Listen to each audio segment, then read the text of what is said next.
हाय बच्चों, तो हम प्रश्न संख्या 3 को हम सोल्व करेंगे।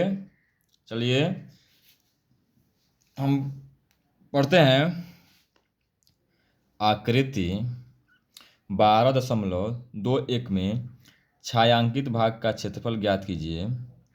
यदि ABCD भुजा 14 सेंटीमीटर का एक वर्ग है तथा APD और BPC यानी कि APD यहाँ ठीक है, यहाँ पे हम क्या है जो इसको हम P मानते क्या है, P APB एवं BPC क्या है, दो क्या है, वृत्त है। चलिए हम क्वेश्चन को सॉल्व करते हैं। देखिए इसमें एक तो क्या है, ये वर्ग है, क्या है, वर्ग है। इसका भुजा कितना है, 14 सेंटीमीटर। कितना है भुजा, चारों का क्या होगा, 14 सेंटीमीटर हो जाएगा। ठीक है, और इसमें दो अर्धवृत्त है, क्या है, दो अर्धवृत्त है। और उसके बाद क्या कह रहा है कि ये जो छायांकित भाग है इसी का क्षेत्रफल क्या है, हमको ज्ञात करना है। तो थोड़ा वीडियो पॉज करके सोचिए कि इस छायांकित भाग का क्षेत्रफल किस प्रकार हम लोग सोल्व कर सकते हैं। चलिए हम देखेंगे कि एक वर्ग में से हम दो अर्धवृत्त को हम घटा दे रहे हैं, माइनस कर दे रहे हैं, तो हमारा क्या हो जाएगा, छायांकित भाग का क्षेत्रफल आ जाएगा। ठीक है, चलिए हम यहाँ पे लिखते हैं कि तो छायांकित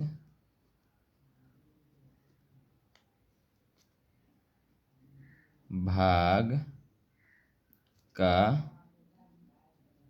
क्षेत्रफल, छायांकित भाग का क्षेत्रफल हम देखेंगे तो लिखेंगे कि वर्ग का क्षेत्रफल क्या है, वर्ग का क्षेत्रफल माइनस दो अर्धवृत्त का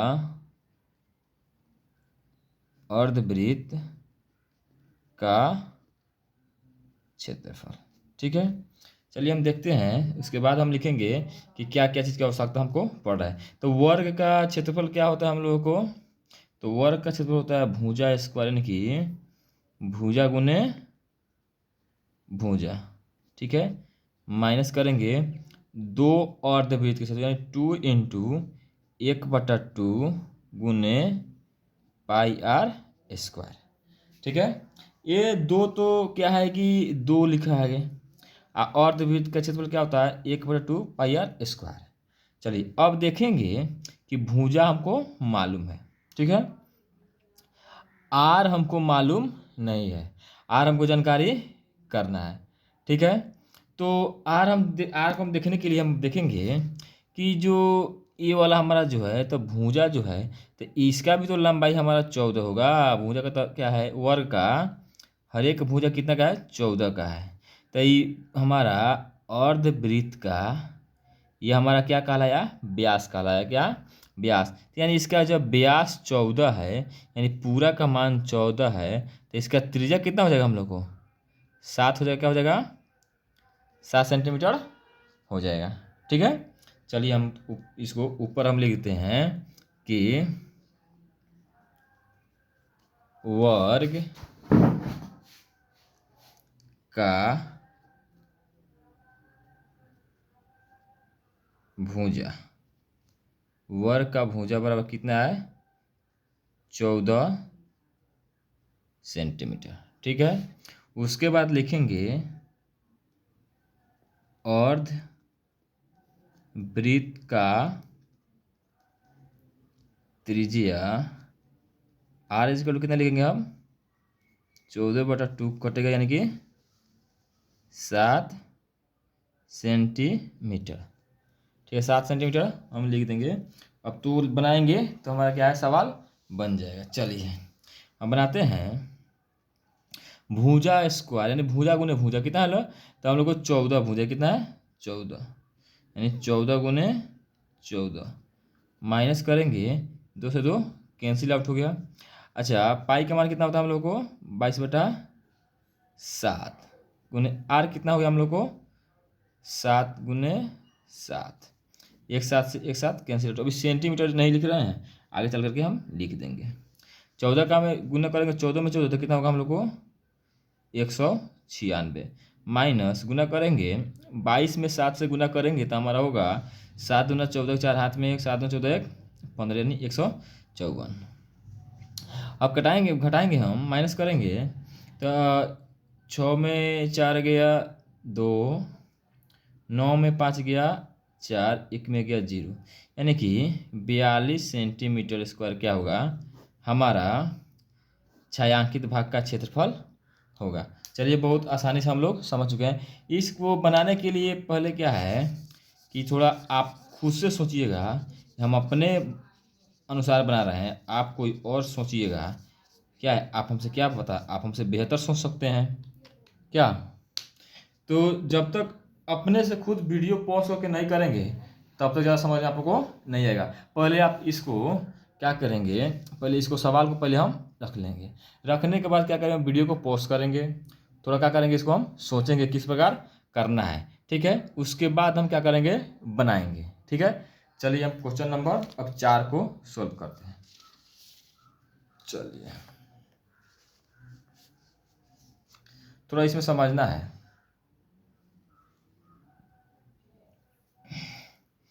कह रहा है कि आकृति, इसको भी पेंट करें, पेंट करने से क्या होगा थोड़ा अच्छा दिखाई दे रहा है, क्या है अच्छा दिखाई दे रहा है। ये हाईलाइट इसको बोलते क्या बोलते हैं, हाईलाइट करना है सांबा। चलिए तो प्रश्न में कह रहा है क्या कि आकृति 12.22 में छायांकित भाग का क्षेत्रफल ज्ञात कीजिए जहां भुजा 12 सेंटीमीटर वाले एक समबाहु त्रिभुज ओ ए बी के शीर्ष ओ को केंद्र मान करके 6 सेंटीमीटर त्रिज्या वाला एक वृत्तीय चाप खींचा गया है। देखिए सर्वप्रथम क्या कह रहा है, हम रेड पेन ले लेते हैं, ब्लैक से लिखे हैं, बोल रहा है क्या कि एक 12 सेंटीमीटर वाला क्या है 12 सेंटीमीटर वाले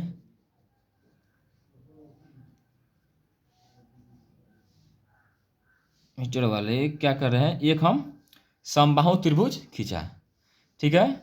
समबाहु त्रिभुज खींचा, उसके बाद क्या कर रहा है कि ओ ए बी की एक समबाहु त्रिभुज खींच दिया और बोला कि ओ को केंद्र मानकर क्या है, ओ को केंद्र मान करके 6 सेंटीमीटर त्रिज्या वाले क्या है 6 सेंटीमीटर त्रिज्या वाले एक चाप खींचा। चाप क्या है, इसको हम चाप बोलते हैं, क्या है एक चाप खींचा। बाबू यह यहीं तक है, अगर ये इधर आ जाएगा तो ये हमारा वृत्त कहलाएगा, क्या कहलाएगा वृत्त कहलाएगा। ये क्या है हमारा चाप है, क्या है चाप है।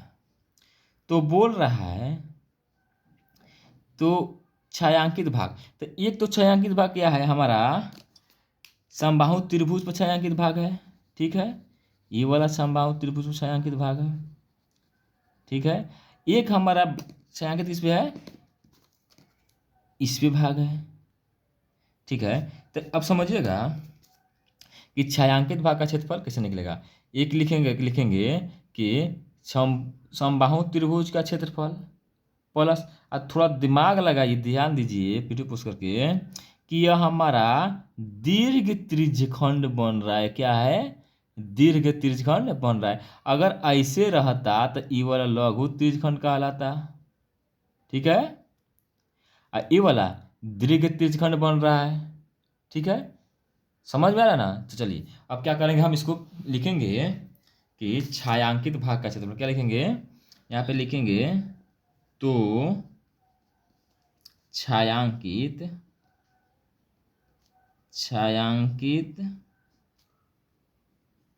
भाग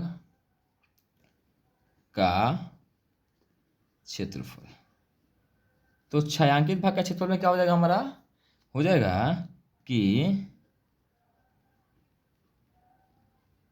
समबाहु त्रिभुज का क्षेत्रफल क्या है, समबाहु त्रिभुज का क्षेत्रफल प्लस क्या हो जाएगा हम लोग को, दीर्घ त्रिज्यखंड का क्षेत्रफल। ठीक है, दिखाई दे रहा है वो वीडियो में। चलिए तो अब देखेंगे कि समबाहु त्रिभुज का क्षेत्रफल क्या होता है। तो समबाहु त्रिभुज का क्षेत्रफल क्या होता है, √3/4 इंटू क्या होता है, भुजा स्क्वायर, क्या है, भुजा स्क्वायर होता है। अच्छा ठीक है, उसके बाद प्लस दीर्घ त्रिज्यखंड, दीर्घ त्रिज्यखंड का क्षेत्र क्या होता है, फॉर्मूला क्षेत्रफल θ/360 इंटू πr²। चलिए अब यहाँ पर हम देखेंगे, थोड़ा वीडियो पॉज करके थोड़ा सोचेंगे, आप भी सोचेंगे कि हमारा भुजा दिया है 12 सेंटीमीटर, ठीक है, इसमें थीटा का मान क्या है मालूम नहीं दिया है, क्या है थीटा का मान मालूम नहीं है हम लोग को। ठीक है, तो हम देखेंगे ये जो हमारा समबाहु त्रिभुज है, इसका त्रिभुज का सभी का कोण कितना कितना डिग्री का होगा, तो 60 डिग्री कितना का होगा, 60 ये भी कितना होगा 60, यानी ये पूरा कोण बनेगा, यानी कि ये जो एक कोण बन गया 60 का, तो पूरा कोण कितना बनेगा 300 का, क्योंकि टोटलिंग कोण कितना का होता है वृत्त में 360 का होता है, और 60 का ई वाला निकल गया, तो बच गया कितना हम लोग का 300, कोण कितना हो गया 300 डिग्री। ठीक है, चलिए तो हम क्या करेंगे, अब इसको लिखेंगे। आ रहा बात त्रिज्या की, तो त्रिज्या ये पहले बोल दिया है कि केंद्र से होकर के 6 सेंटीमीटर क्या है, त्रिज्या वाले से क्या है एक चाप खींचना है। ठीक है, चलिए हम इसे सोल्व करते हैं। लिखेंगे पहले इसको हम ऊपर इसको लिख देते हैं कि समबाहु त्रिभुज, समबाहु त्रिभुज की भुजा, समबाहु त्रिभुज की भुजा कितनी है, हम लोग का भुजा है 12 सेंटीमीटर, लिखेंगे 12 सेंटीमीटर। ठीक है, उसके बाद लिखेंगे हम दीर्घ त्रिज्य खंड का त्रिज्या। अच्छा, दीर्घ त्रिज्य खंड का त्रिज्या हमारा कितना हो जाएगा, तो 6 है, तो 6 सेंटीमीटर। ठीक है, अब लिखेंगे दीर्घ त्रिज्य खंड का कोण, कोण कितना हो जाएगा, टोटल कोण कितना है हमको 360, ठीक है, माइनस एक कोण कितना हो गया ये 60, हम लोग कितना बच गया 300 डिग्री थीटा हम लोग को बच गया। तो हम क्या करेंगे, अब इसको बनाएंगे। ठीक है, चलिए बनाते हैं। लिखेंगे √3/4 इंटू, अच्छा भुजा कितना दिया है हम लोग को 12 सेंटीमीटर, भुजा कितना हम लोग को 12 सेंटीमीटर, यानी 12 गुने 12 प्लस थीटा कितना हम लोग को 300 बटा 360 इंटू पाई का मान कितना हम लोग को 22/7 इंटू आर कितना है 6 है, 6 इंटू 6 सेंटीमीटर हम बाद में लिख देंगे। कटाएंगे 4×3 = 12, इससे कटाएंगे 1 0 से 1 0, 6 1 36, 6 5 30, 6 से 6 कटा। चलिए अब हम देखेंगे कि ये हो रहा है हमारा 12×3 = 36 में √3 में करेंगे तो ये हो गया 36 √3, 12×3 = 36 √3 प्लस हो गया हम लोग को, गुना करेंगे इसका तो 22 पंजा 110 क्या हो गया, 22 पंजा 110, 110 में हम 6 से गुना करेंगे तो क्या कहलाए होगा हमारा 660 बट्टा कितना हो गया 7। ठीक है, यही क्या होगा हमारा सेंटीमीटर स्क्वायर हम लोग का क्या हुआ ये छायांकित भाग का क्षेत्रफल हुआ। उम्मीद है कि आप लोगों को समझ आ चुका होगा। तो ये 12.3 का क्वेश्चन नंबर इसमें हम 2 और 3 सोल्व किए हैं इस वाले वीडियो में। फिर आगे वीडियो बनेगा उसमें हम 5 और 6 सोल्व करके डाल देंगे। इसमें पहले सवाल को क्या करेंगे अच्छे से पढ़ेंगे, पढ़ने के बाद क्या करेंगे इसको थोड़ा वीडियो पॉज करके सोचेंगे और तब तो फिर बनाएंगे। चलिए धन्यवाद। अगर आप चैनल पर नया हैं तो सब्सक्राइब कर ही दीजिएगा, क्योंकि करने से क्या होगा कि जहाँ जैसे हम यहाँ से वीडियो अपलोड करेंगे आपके पास पहुँच जाएगा, आपको जानकारी मिल जाएगी। ठीक है, इस प्रकार आप इस वीडियो को देख सकेंगे। चलिए धन्यवाद।